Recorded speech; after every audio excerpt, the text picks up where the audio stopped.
اللهم صل على سيدنا ومولانا محمد وعلى سيدنا علي وسيدتنا فاطمة وسيدتنا زينب وسيدنا حسن وسيدنا حسين. اعوذ باللہ من الشیطان الرجیم. بسم اللہ الرحمن الرحیم. الحمد للہ رب العالمین والصلاة والسلام علی اشرف الانبیاء والمرسلین واہل بیتہ الطیبین الطاہرین المعصومین. اما بعد. سورہ مبارکہ نساء آیت نمبر 76 سے آیت نمبر 80، 76 سے 80 ارشاد ہوتا ہے الذین آمنوا، کہ وہ جو صاحبان ایمان ہیں، جنہوں نے ایمان قبول کیا، یقاتلون فی سبیل اللہ، وہ اللہ کی راہ میں جنگ کرتے ہیں، والذین کفروا، اور وہ جنہوں نے کفر اختیار کیا، یقاتلون فی سبیل الطاغوت، وہ اقتدار باطل کی راہ میں جنگ کرتے ہیں. طاغوت طغیانی سرکشی، یعنی دونوں کا موٹو، دونوں کا آبجیکٹو جو ہے وہ بالکل الگ الگ ہوتا ہے. جو اللہ پر ایمان لا چکے ہیں وہ اللہ ہی کی راہ میں قتال کریں گے، ان کا اور کوئی مقصد نہیں ہوگا، وہ یہ کام عبادت سمجھ کے کریں گے، قربتاً الی اللہ. اور اس کا یقین حاصل ہو، اس کے لیے ضروری ہے کہ یہ حکم یا نبی کی طرف سے ہو یا نبی کے برحق جانشین کی طرف سے ہو، ورنہ ہمیشہ وہ کیس ڈاؤٹ فل رہے گا، سوائے دفاع کا اگر معاملہ ہو تو ایک الگ کیس بن جائے گا. اب ظاہر ہے کہ یہ باتیں وہ ہیں کہ جو بہت تفصیل چاہتی ہیں، جو فقہ کی کتابوں کے اندر جو مستقل اس کے چیپٹرز ہیں اس کے اندر ان کو ڈسکس کیا گیا. مگر جب وقت قتال آ جائے تو پھر کیا کرنا ہے؟ فقاتلوا اولیاء الشیطان، تو شیطان کے ساتھیوں کے ساتھ قتال کرو، یعنی ان کے مقابلے پر قتال کرو. ان کید الشیطان کان ضعیفا، یقیناً شیطان کا منصوبہ کمزور ہوا کرتا ہے، وہ اپنے لمیٹڈ ویژن کے ساتھ اس دنیا سے آگے کچھ بھی نہیں دیکھ پاتے، جبکہ ایک مومن ہے وہ آخرت کو دیکھ رہا ہوگا، وہ قربتاً الی اللہ کے جذبے سے سرشار ہوگا. اب اگلی آیت کے اندر ایک مرتبہ پھر پروردگار عالم ان لوگوں کی مذمت کر رہا ہے کہ جو قتال کے حوالے سے بڑی بڑی باتیں کرتے تھے، مگر جب موقع آیا تو انہوں نے فرار اختیار کیا اور انتہائی کمزوری کا ثبوت دیا. پھر یہ افراد ظاہر ہے کہ کبھی بھی قابل تعریف نہیں ہو سکتے. ارشاد ہوتا ہے اے حبیب کیا آپ نے نہیں دیکھا ان لوگوں کو، قیل لہم، جب ان سے کہا گیا کفوا ایدیکم، کہ اپنے ہاتھوں کو روک لو، واقیموا الصلاۃ وآتوا الزکاۃ، نماز قائم کرو اور زکوٰۃ ادا کرو، یعنی اپنا تعلق اللہ سے مضبوط کرو اور ایک دوسرے کے ساتھ زکوٰۃ کے ذریعے سے جو دوسرے امور ہو سکتے ہیں سوشل ورک کے، ان کو انجام دو. تو ان کو بہت برا لگا، ان کو اچھا نہیں لگا. اس وقت وہ کہہ رہے تھے کہ ہمیں میدان میں نکلنے کی اجازت دی جائے. اور یہ یاد رکھنے والی بات ہے کہ یہ مدینہ منورہ میں آغاز ہجرت کے فوراً بعد یہ کیفیت ڈیولپ ہو چکی تھی، اور اس موقع پر پروردگار عالم نے ان لوگوں کی مذمت کی کہ یہ لوگ بڑی بڑی باتیں کر رہے تھے مگر بعد میں کمزور ثابت ہوئے. فلما کتب علیہم القتال، وہی کہا جا رہا ہے کہ جب ان پر قتال کو واجب کر دیا گیا، اذا فریق منہم، تو ان میں کا ایک گروہ، یخشون الناس کا خشیت اللہ، ایسے ڈرنے لگے لوگوں سے کہ جیسے اللہ سے ڈرا جانا چاہیے، او اشد خشیہ، بلکہ اللہ سے بھی زیادہ ان کے دلوں میں لوگوں کا خوف موجود تھا. اور وہ یہاں تک کہنے لگے، منہ میں مناجات کرنے لگے کہ ربنا لما کتبت علینا القتال، کہ ہمارے رب کیوں ہم پر قتال کو واجب کر دیا، لولا اخرتنا الی اجل قریب، تھوڑا سا اس کو ڈیلے کر دے، تھوڑا سا اس کو مؤخر کر دے. قل، اے حبیب کہہ دیجئے، متاع الدنیا قلیل، کہ دنیا کی یہ جو متاع ہے، سامان دنیا، دنیا کی پونجی، یہ تو بہت تھوڑی ہے، بہت چھوٹی ہے، بہت کم ہے. والآخرۃ خیر لمن اتقی، اور آخرت بہتر ہے ان لوگوں کے لیے کہ جنہوں نے تقوی اختیار کیا. ولا تظلمون فتیلا، اور تم پر ذرا بھی ظلم نہیں ہوگا. اب آپ دیکھ سکتے ہیں کہ یہاں پر بھی پروردگار عالم واضح طور پر یہ کہہ رہا ہے کہ باقاعدہ اس بات کو اسیس کیا جائے کہ کچھ ایسے ہیں کہ جنہوں نے اپنی بات کو پورا نہیں کیا، تو انہیں فقط ایک مقدس عنوان یا لقب دے کر بری نہیں کیا جا سکتا، بلکہ اگر یہی دیکھنا ہے کہ کس کو رول ماڈل بنانا ہے تو یہ دیکھنے کی ضرورت پیش آئے گی کہ کون اپنی بات میں سچا ثابت ہوا اور کس نے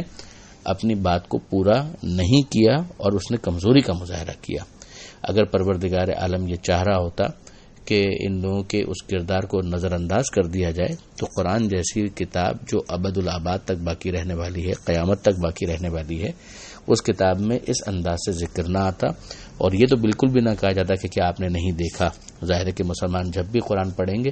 تو یہ آیت بھی پڑھیں گے، اور جب یہ آیت پڑھیں گے تو یہ ایسے تاریک مرقع وہ بھی ہمارے سامنے آتے رہیں گے، جس کے بعد ہمارے لیے ضروری ہو جائے گا کہ ہم معصومین سے متمسک ہوں، وہ کہ جن کے کردار کی ضمانت دی گئی ہے حدیث ثقلین کے اندر،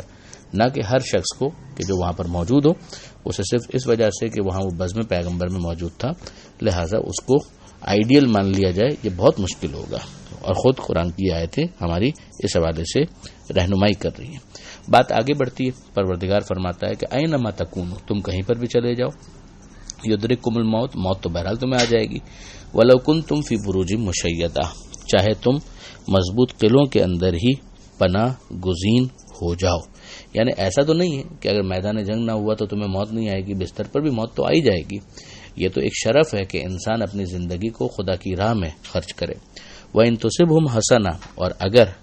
ان پر کوئی اچھائی آتی ہے، کوئی بھلائی آتی ہے، یقولوا هَٰذِهِ مِنْ عِندِ اللَّهِ، تو یہ کہتے ہیں کہ یہ اللہ کی طرف سے۔ یہ نوٹ کرنے والی بات ہے کہ یہ ایک اسٹیٹمنٹ ہوا، پھر دوسرا اسٹیٹمنٹ جو اسی کے ساتھ ہے وَإِن تُصِبْهُمْ سَيِّئَةٌ، اور اگر کوئی مشکل آ جائے، کوئی پریشانی آ جائے، کوئی برائی آ جائے، یقولوا هَٰذِهِ مِنْ عِندِكَ، تو یہ کہتے ہیں کہ یہ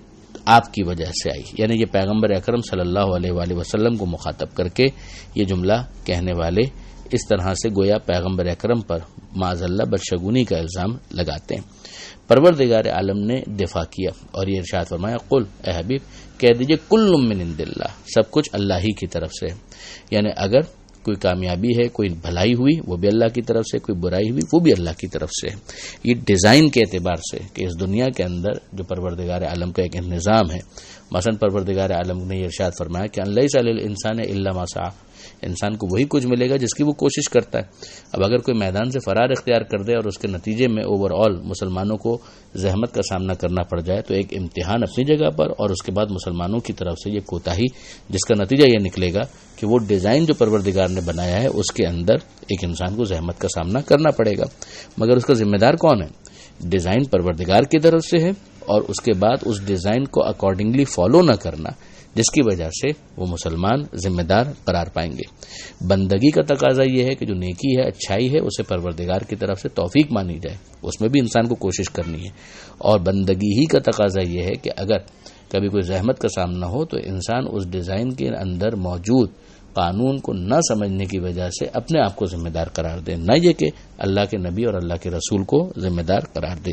آگے کی جو آیتیں ہیں ان کو اسی کانٹیکس میں آپ دیکھیں گے تو زیادہ سمجھ میں آئے گا۔ پروردگار فرماتا ہے فَمَا لِهَٰؤُلَاءِ الْقَوْمِ، کہ ان لوگوں کو کیا ہو گیا ہے، لا یکادون یفقہون حدیثا، کہ جیسے ان کی سمجھ میں کوئی بات آتی ہی نہیں۔ یعنی یہ ایک بنیادی پرنسپل ہے، اصول ہے، اس کو سمجھنا بہت ضروری ہے۔ پھر پروردگار عالم نے اسی کو فردر ایلابریٹ کیا کہ ما اصابک من حسنۃ فمن اللہ، جو تمہارے لیے اوپر بھلائی آتی ہے وہ اللہ کی طرف سے ہے،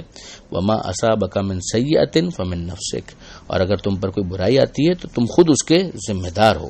وارسلناک للناس رسولا، اور حبیب ہم نے آپ کو تو لوگوں کے لیے رسول بنا کر بھیجا ہے، وکفی باللہ شہیدا، اور اللہ سے بڑھ کر کون حاضر و ناظر ہوگا۔ یعنی اے حبیب یہ لوگ اگر اس طرح سے کہتے ہیں تو یہ غلط کہتے ہیں، ہم آپ کو رسول بنا کر بھیج چکے ہیں، تو آپ کا کام یہ ہے کہ آپ پیغام پہنچائیے۔ اب اس کے بعد اگر وہ اس پیغام کو اکارڈنگلی فالو نہیں کرتے تو گویا وہ اس ڈیزائن کی مخالفت کرتے ہیں، جس کی ابھی میں نے کچھ تشریح کرنے کی کوشش کی۔ آگے پروردگار عالم یہ ارشاد فرماتا ہے جو اس صفحے پر آخری آیت ہے کہ من یطع الرسول فقد اطاع اللہ، کہ جو اللہ کے رسول کی اطاعت کرے گا اس نے اللہ کی اطاعت کی۔ یعنی اللہ اور اللہ کے رسول کے درمیان بٹوارا مت کرو کہ گویا اللہ کچھ اور کہتا ہے، اللہ کا رسول کچھ اور کہتا ہے۔ انصاف کی بات تو یہ ہے کہ اللہ ڈائریکٹ مخاطب ہی نہیں ہوتا، اللہ جو مخاطب ہوتا ہے تو رسول ہی کے ذریعے سے مخاطب ہوتا ہے۔ جو قرآن بھی ہم تک پہنچا ہے تو رسول ہی کے ذریعے سے ہم تک پہنچا ہے۔ تو یہاں پر بہت واضح طور پر پیغمبر اکرم کو پروردگار نے اون کیا ہے، اونرشپ دی ہے، اور یہ کہا ہے کہ جو رسول کی اطاعت کرے گا وہ اللہ کی اطاعت کرے گا. ومن تولی، اور جو منہ پھیر لے، فما ارسلناک علیہم حفیظا، تو ہم نے آپ کو ان پر پہرہ دار بنا کر نہیں بھیجا ہے کہ آپ زبردستی کسی نہ کسی طریقے سے ان سے اطاعت کروا لیں، زبردستی کسی نہ کسی طریقے سے انہیں پکا مومن بنا لیں. ایسا نہیں ہے، نہ یہ آپ کی ذمہ داری ہے، نہ یہ ہم کریں گے. اگر ایسا کرنا ہوتا تو ہم ہر ایک کو پیدائشی اسی طریقے سے مومن اور متقی بنا کر بھیج دیتے، مگر نہ پھر اس کے بعد دنیا کے امتحان کا کوئی مطلب ہوتا، اور نہ ہی ایمان والوں کا غیر مومنین کے ساتھ امتیاز سامنے آتا.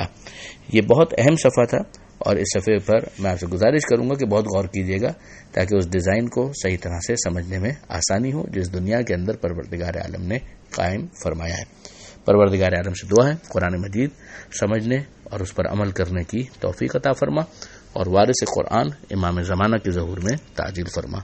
وآخر دعوانا ان الحمدللہ رب العالمین، والسلام علیکم ورحمۃ اللہ وبرکاتہ.